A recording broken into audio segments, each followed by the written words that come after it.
تنم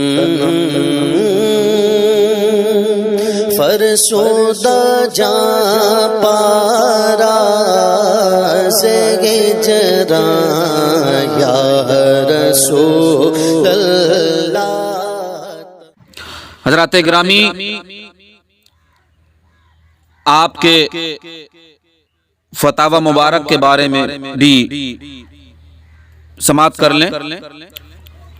حضور آقا غوث اعظم رضی اللہ تعالی عنہ کے صاحبزادے، بڑے صاحبزادے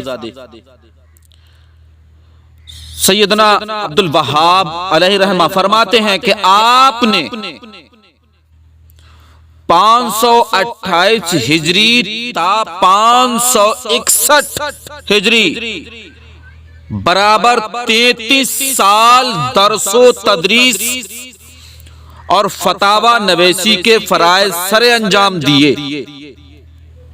علماء عراق اور تمام گرد و نواح کے علماء اور دنیا کے گوشے گوشے سے آپ کے پاس فتوے آتے، آپ کے پاس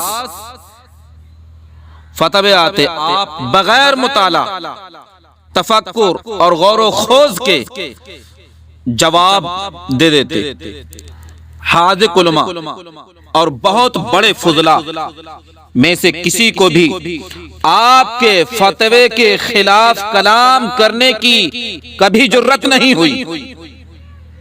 علامہ شیرانی قدس سرہ النورانی فرماتے ہیں کانت فتواہ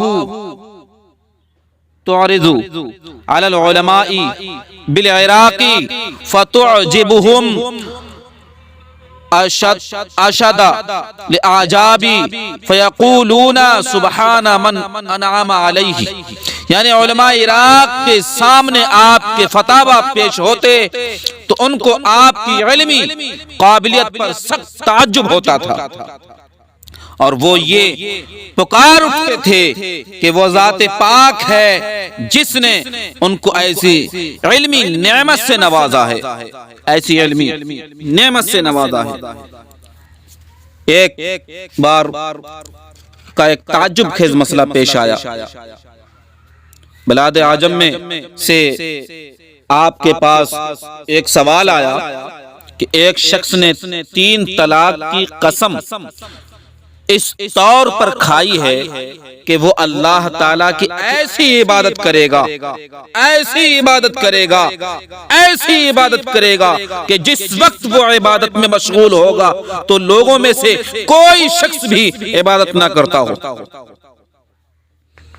اگر وہ ایسا نہ کر سکے تو اس کی بیوی کو 3 طلاقیں ہو جائیں گی۔ اس صورت میں کون سی عبادت کرنا چاہیے؟ علماء عراق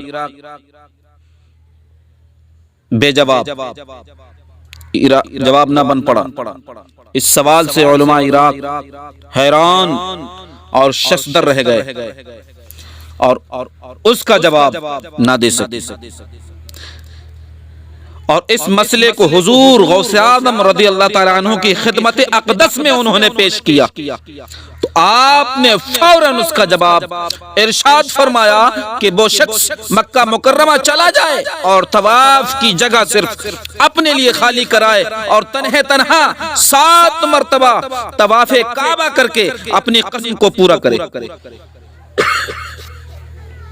فعجب علماء العراق وکانوا قد عجزوا وعن الجواب، بس اس شافی جواب سے علماء عراق کو نہایت ہی تعجب ہوا، کیونکہ وہ اس سوال کے جواب سے عاجز ہو گئے تھے، اس سوال کے جواب سے عاجز ہو گئے تھے۔ آپ کا ایک مدرسہ تھا، مدرسہ نظامیہ، اس کو آپ نے علم و عرفان کا مرکز بنایا۔ سن 528 ہجری میں مدرسہ نظامیہ کے وسیع عمارت تیار ہو گئی۔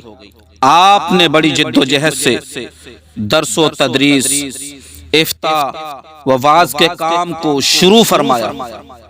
دور دراز سے لوگ حاضر ہوتے، علماء و صلحاء کی ایک عظیم جماعت تیار ہو گئی اور آپ سے علم و عرفان حاصل کر کے اپنے اپنے شہروں کو واپس چلے گئے اور تبلیغ میں مصروف ہو گئے۔ تمام عراق میں آپ کے مریدین پھیل گئے۔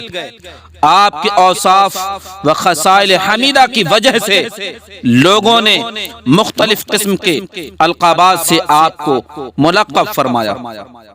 بہت سے علماء اور فضلاء شرف تلمس سے مشرف ہوئے اور ایک خلق کثیر آپ کے علم و عرفان سے فیضیاب ہوئی، جن کی تعداد بے حد اور بے شمار ہے۔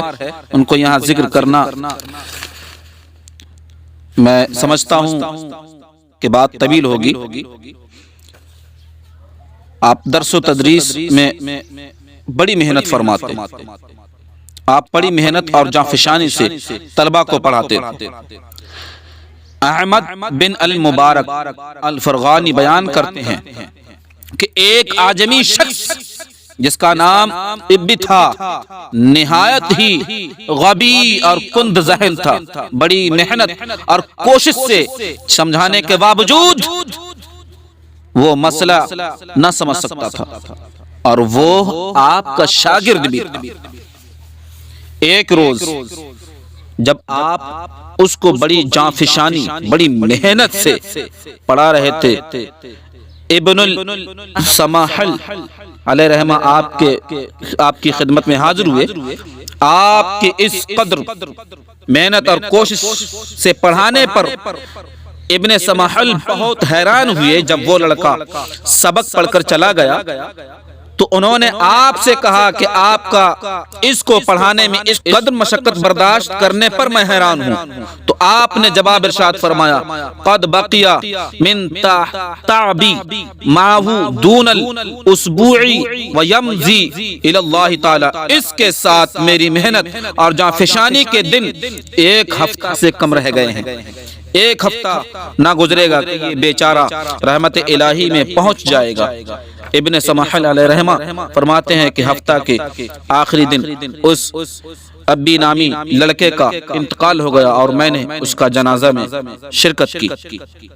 آپ واضح نصیحت فرماتے، حضور غوث پاک رضی اللہ تعالیٰ عنہ شہباز لامکانی قدس سرہ النورانی کے فرزند ارجمند سیدنا عبد الوہاب رحمۃ اللہ تعالیٰ علیہ فرماتے ہیں کہ حضور غوث پاک رضی اللہ تعالیٰ عنہ نے سن 521 ہجری سے اور سن 567 ہجری تک 40 سال مخلوق کو وعظ و نصیحت فرمائی۔ شاہ جیلان رضی اللہ تعالیٰ عنہ نے ہفتہ میں 3 دن جمعہ، منگل وار، بدھ کو وعظ و نصیحت فرمانے کے لیے متعین فرمائے۔ ابراہیم بن سعد علیہ رحمہ فرماتے ہیں کہ جب ہمارے شیخ غوث اعظم رضی اللہ تعالیٰ عنہ علماء کا لباس پہن کر اونچے مقام پر جلوہ افروز ہو کر وعظ فرماتے تو لوگ آپ کے کلام مبارک کو بغور سنتے اور اس پر عمل پیرا ہوتے۔ عماد الدین ابن کثیر علیہ رحمہ اپنی تاریخ میں فرماتے ہیں کہ آپ نیک بات کی تلقین فرماتے اور برائی کو روکنے اور اس سے بچنے کی تاکید فرماتے۔ عمرہ، سلاطین خاص و عام کو منبر پر رونق افروز ہو کر ان کے سامنے نیک بات بتاتے۔ جو کوئی ظالم شخص کو حاکم مقرر کرتا تو اس سے منع فرماتے۔ آپ کو برائی سے روکنے پر کسی سے قطعاً خوف و خطر نہ تھا۔ بادشاہوں اور دنیا کے حکام کی وقعت بحیثیت دنیا آپ کی نگاہ میں مطلق نہ تھی۔ بادشاہوں سے گفتگو نہایت بے باکی سے فرماتے، ان کو نصیحت فرماتے تو ایسی کھری کھری بے لاگ باتیں ہوتی جس کی کچھ حد نہیں۔ السلام علیکم دوستو، اگر آپ لوگوں کو ہماری یہ صحیح نہ تمام پسند آئے تو ہمارے چینل کو سبسکرائب، لائک اور شیئر ضرور کریں۔